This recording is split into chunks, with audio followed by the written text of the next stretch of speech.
Bonjour. Réflexion sur la pratique professionnelle, deuxième épisode, et je pense qu'il y en aura d'autres. Parce qu'il s'est passé lors de la première session du groupe numéro un un événement, ou plutôt une petite situation cocasse, cocasse ou pas, sur laquelle je voulais m'entretenir avec vous aujourd'hui. Je demande à aux personnes qui participent, je cherchais le mot être, ce ne sont pas des patientes, ce ne sont pas des consultantes dans la mesure où elles ne me demandent pas un tirage de tarot, elles ne sont pas là pour ça, elles sont là pour parler et échanger en toute égalité entre les participantes et moi-même qui dirige le groupe de nos pratiques professionnelles. Je veux dire, je ne veux pas me poser dans cette situation en tant de quelqu'un qui sait. Non, je suis quelqu'un qui sait des choses, pas tout, et quelqu'un qui a envie surtout de partager, de donner et de prendre aussi en retour. Et c'est exactement ce qui s'est passé cette fois-là. Euh, Parmi le groupe, une des personnes a parlé de un de ses consultants qui était particulièrement casse-pied, CHI, et qui en fait voulait un tirage de tarot le moins cher possible, pourquoi pas gratuit, tant qu'à faire, et aussi quelqu'un qui voulait faire capoter le truc. Alors, je vous explique la situation. La situation, c'est, euh, suivant les conseils de Margot Winter-Alter dans son cours profession tarologue, dont vous aurez en barre d'infos les coordonnées, notre collègue de groupe avait démarré donc son entreprise de tarologue, avait commencé à faire sa pub, à recevoir des personnes, à proposer des tirages gratuits à sa famille, à ses amis. Et elle avait décidé de proposer ses services dans un événementiel qui était un mariage. Et le mariage d'une amie d'ailleurs. Et elle s'est installée une petite table, un petit endroit tranquille pour éventuellement faire des tirages de cartes, voilà, et donner après ses coordonnées, sa carte de visite. Et tout avait très bien marché. Et arrive une personne d'une cinquantaine d'années, un peu éméchée, qui lui dit: bon, ben moi, je viens, bon, par curiosité, mais moi, j'y crois pas, tu sais. Hein. Et j'y crois pas, et puis j'y crois pas, et j'y croirai pas plus, mais je viens parce que les autres m'ont dit, allez, vas-y. Et pour me convaincre, il va falloir que tu en fasses.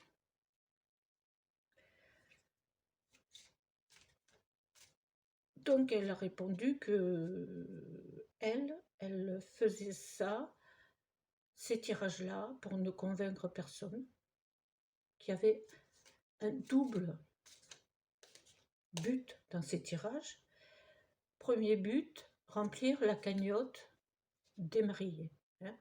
Il y avait une boîte, comme dans tous les mariages, une boîte où les gens mettaient de l'argent.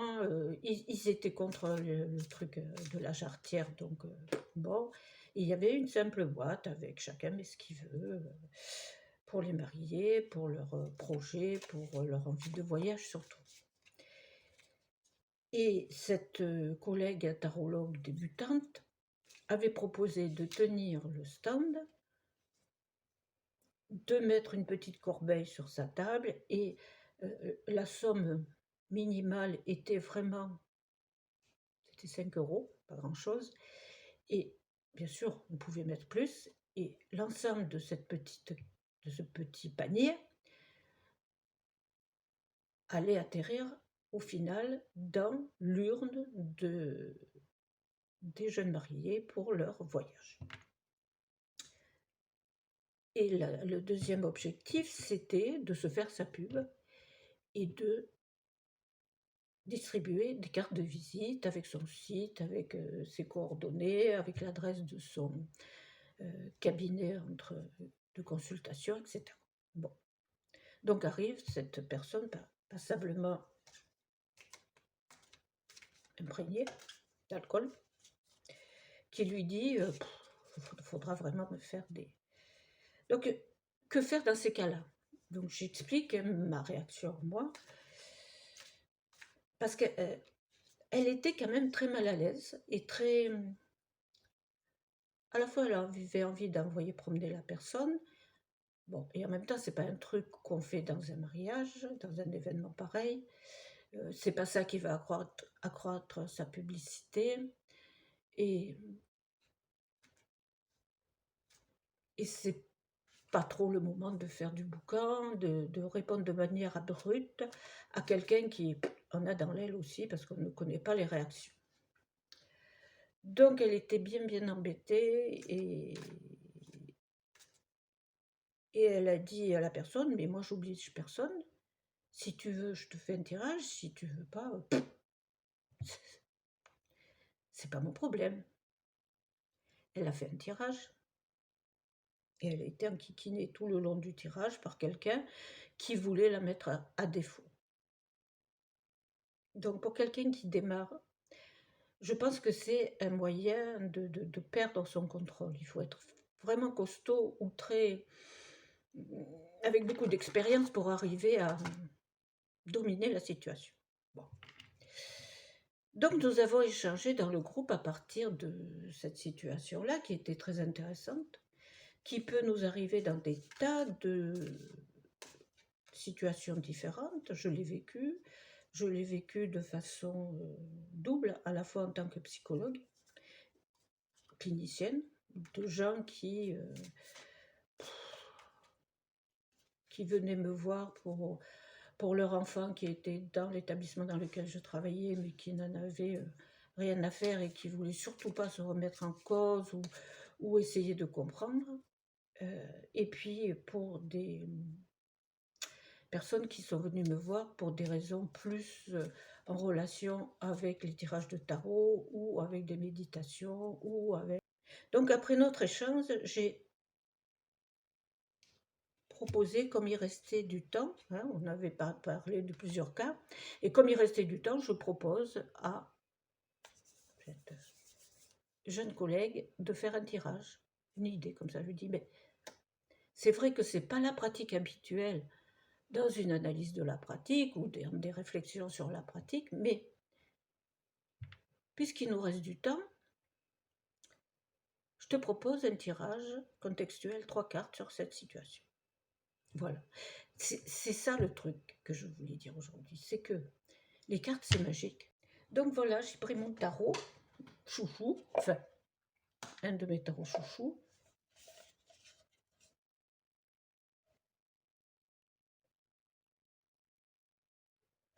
En fait, c'est le premier tarot que j'ai acheté. Il est très imagé, très intéressant et on arrive très facilement à se projeter dedans. Et j'ai tiré 3 cartes, toujours fidèle à Sylvie, Papote et Lunaison et son tirage contextuel, n'est-ce pas? Voilà. Et qu'est-ce que j'ai tiré? Donc là, les cartes, je les ai posées sur mon tapis de tirage. Création Isabelle Vautier, pour celles qui font du point compté et qui veulent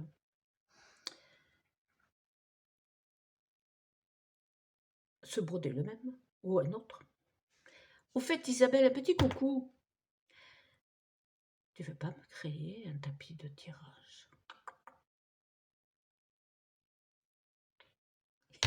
Je ferme la parenthèse et je reviens très sérieusement à mon analyse de la pratique. Donc, résumé. Consultant hyper chiant. Voilà.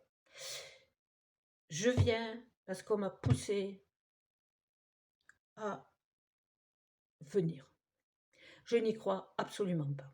Je ne veux rien savoir et je vais te démontrer que c'est de la blague et que ce que tu proposes, ce n'est que de la manipulation pour des gens à l'esprit très faible. Voilà, j'avais pas été dans les détails tout à l'heure, mais je vous donne les détails et en plus, je viens avec la ferme intention de faire capoter ton truc. Je vous rassure tout de suite, le truc n'a pas capoté. Le tirage a bien fonctionné. Au-delà de toute espérance. Donc, parlons de cette situation en analyse de la pratique. Échangeons entre nous, à égalité, je le répète, de ce qui s'est passé et de ce que peut-être nous ferions certaines d'entre nous dans cette même situation, un échange très très enrichissant, et il nous restait du temps. Et donc je propose à ma collègue tarologue de faire un petit tirage. Je choisis, comme de plus en plus souvent maintenant, un tirage contextuel à 3 cartes, et c'est parti.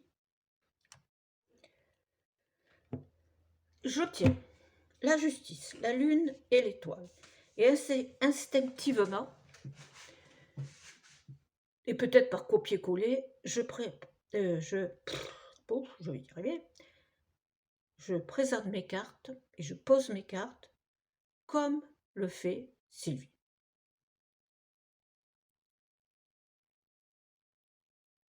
Et j'ai l'arcane numéro 18, la lune, en haut.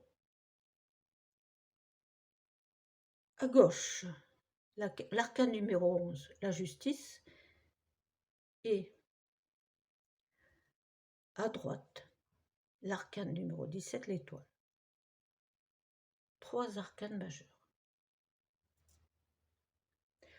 J'avais hyper bien mélangé mon tarot. Vous avez dû déjà voir, vous avez vu dans la vidéo que quand je suis en consultation, en échange par Zoom, soit avec des consultants, soit ici avec des collègues tarologues, soit en train de préparer une vidéo, pas par Zoom, mais d'enregistrer une vidéo, j'ai toujours un tarot à la main, enfin souvent un tarot à la main, que je mélange. Donc vous voyez bien que mes tarots, même si je ne les mélange pas avant le tirage, ce que je ne fais jamais, ils sont quand même bien mélangés. Et là, 3 arcanes majeurs. D'où l'importance de la question posée, d'où l'importance de l'aide à apporter à ma consultante, non, à ma collègue, et d'où l'importance de ce qui se jouait ce jour-là à ce mariage pour l'entreprise et de ma collègue et l'avenir de son entreprise. Ok. Je vous fais un rapide retour de mon interprétation. Laisse cette personne se regarder dans son propre miroir et s'habituer déjà à l'image qu'il se renvoie à lui-même et s'admirer. Parce que cette personne s'admire beaucoup. Elle voulait te mettre en mauvaise posture pour ajouter du positif à son image et à ce qu'il renvoyait de lui aux autres. C'est-à-dire, laisse cette personne fanfaronner.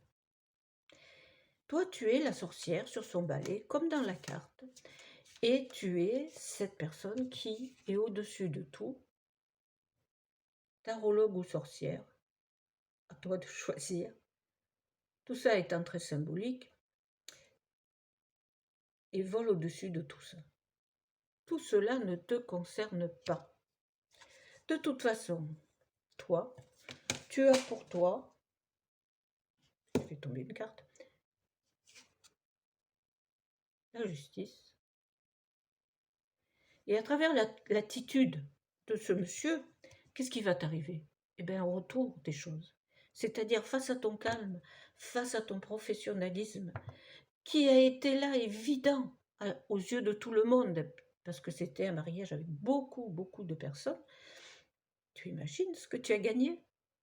Donc, sans même toi faire l'effort de prouver que tu étais quelqu'un de capable, de prouver ta légitimité, tes compétences,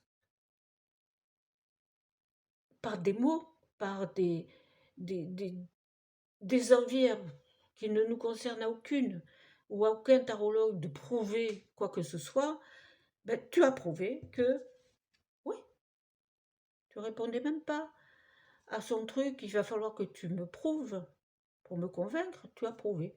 Maintenant, s'il est convaincu ou pas, c'est son problème. Toi, tu es là.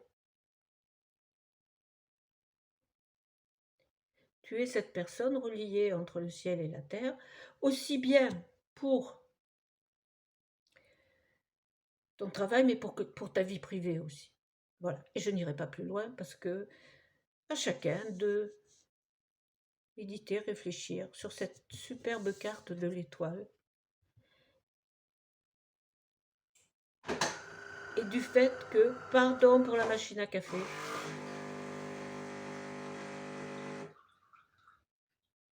bon, c'est pas moi le café, hein. Moi c'est la tisane. Avez vu mon beau choc, ma belle choc? Bon. Voilà. Oh, c'est marrant ça.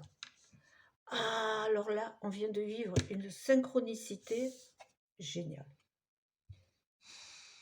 L'étoile. Je dis à ma consultante, toi, tu es relié entre la terre et le ciel. Ok?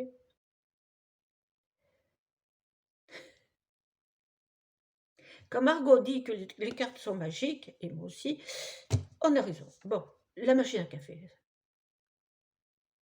s'éteint, fait beaucoup de bruit.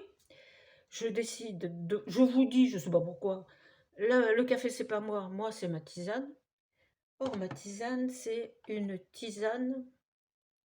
Après, je vous montre n'importe tisane. Une tisane que vous devez connaître, c'est Yogi Tea qui fait ça. Et voilà ce qui a écrit sur chaque sachet. Sur chaque sachet, il y a une étiquette. Alors, ouais, vous ne pouvez pas la voir. Et au dos de l'étiquette, il y a une maxime. Et je vais vous lire en conclusion la maxime qui est sur l'étiquette, que je dédicace à moi, mais aussi à ma copine, collègue, dont j'ai parlé tout au long de cette vidéo. Faites un avec votre âme et avec la lumière en vous.